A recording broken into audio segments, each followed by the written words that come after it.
c'en est une de plus. Appelez la BA au 01 42 000. Réservé à l'artisanat, au tourisme, à la gastronomie, au savoir-faire.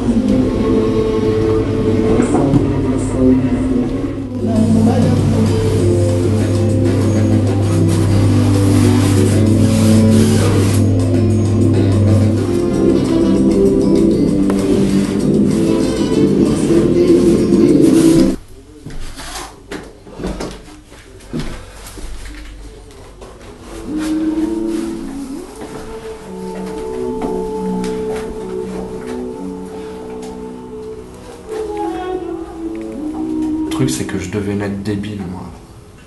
Tu sais, ma mère avait une maladie genre rubéole ou je sais pas quoi.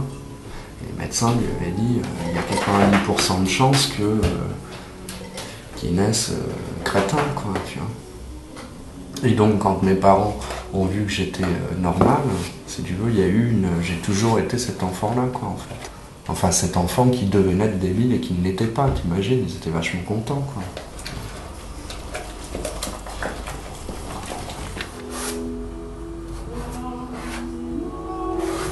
Quand j'étais petit à l'école, j'ai l'impression d'être dans une école pour crétins, tu vois, et qu'on ne me le disait pas, en fait. Tu vois, qu'on essayait de me cacher. De toute façon, je n'acceptais le monde qu'en peignant, quoi, en fait. Qu'en le peignant à travers la peinture, en fait.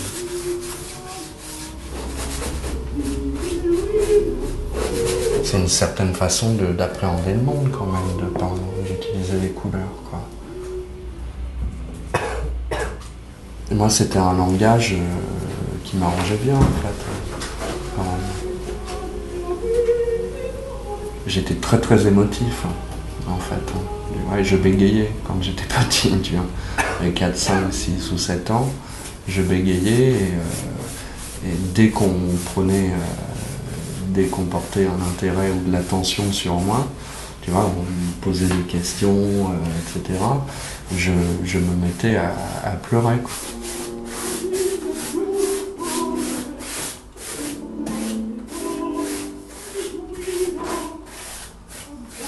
Moi, je me souviens très très bien, à 3 ans, de certaines expériences de couleurs, quoi. Voilà, je m'en souviens très bien. Je me souviens très bien de ce qu'on appelait du roux. Je me souviens très bien le jour où j'ai appris à faire du roux, tu sais ce qu'on appelle du roux, pour colorier un écureuil.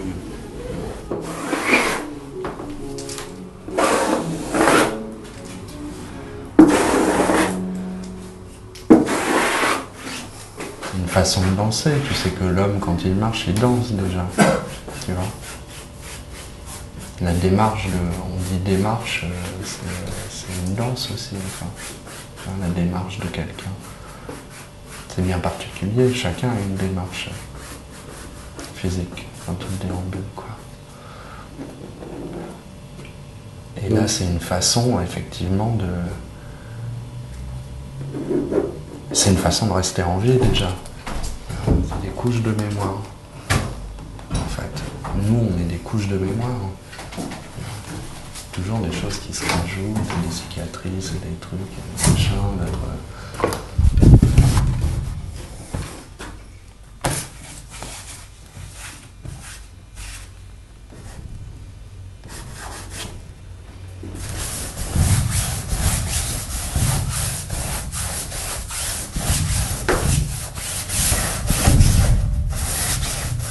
J'ai jamais arrêté depuis que j'ai 13 ans, en fait. En fait, ça a commencé par un prof de travaux manuels qui avait remarqué que j'arrêtais pas de dessiner, etc. Il m'a dit, ça t'intéresse pas de faire de la peinture? Il me dit, j'ai une armoire, est-ce que ça t'intéresse de faire de la peinture? J'ai une armoire pleine de peinture. Et je lui ai dit, ok. Et puis il m'a dit, moi j'ai fait les beaux-arts, je vais t'apprendre les rudiments, quoi, enfin. Puis voilà, c'est parti comme ça, en fait. C'était un type qui était assez percutant, assez violent, dans le sens où c'est un type qui avait fait l'Algérie, qui s'en était jamais remis, tu vois. Et le prof de travaux manuels à Deauville,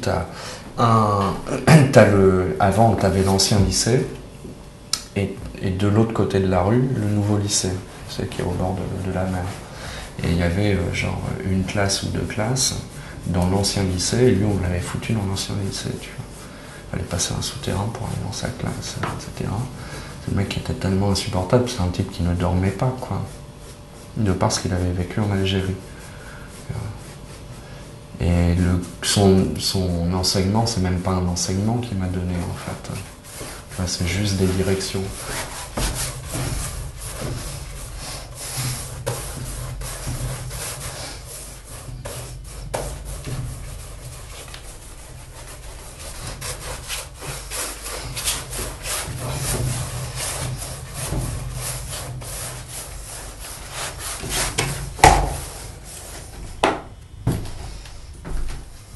En fait, moi, ce que je faisais, l'enseignement que j'ai eu, c'était genre ciselé, etc. C'est-à-dire que j'ai passé 3 ans à reproduire des peintures que j'aimais bien. Bon, souvent, c'était des peintures de Sisley ou de Monet, etc. Mais souvent Sisley. Et je refaisais le chemin, tu vois. Ce qui était intéressant, c'était de retrouver le chemin que eux avaient fait, quoi. Tu vois. Retrouver les couleurs, enfin.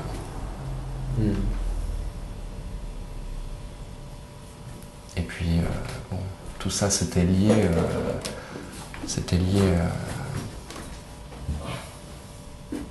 à un besoin de vivre comme ça, quoi. Enfin, tu vois. Enfin, moi, je suis au bord de la mer. Au bord de la mer, tu vis un peu comme tu vis vraiment avec les éléments, en fait. Je faisais pas que peindre, je faisais du bateau. Dès le mois de mai, j'allais nager jusqu'à la première bouée, tu sais, celle des dériveurs. Je faisais du roller.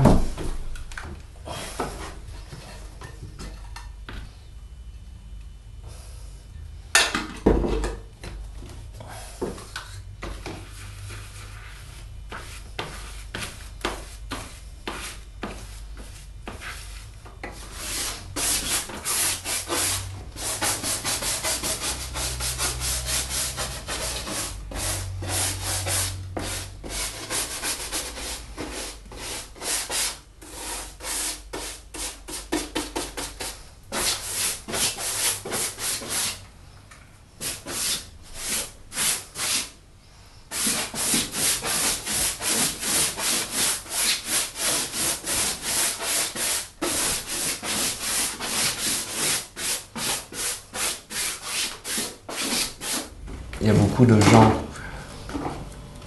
que je connaissais de vue, tu vois, qui eux se sont calmés.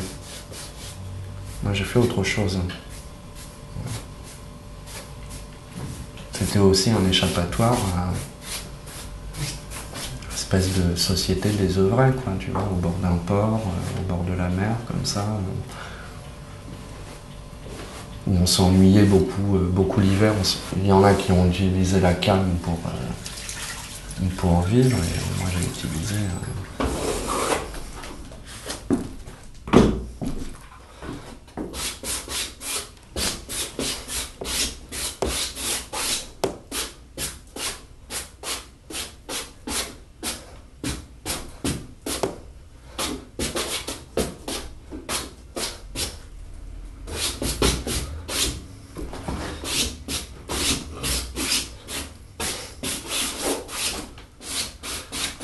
une chaise, c'est un objet.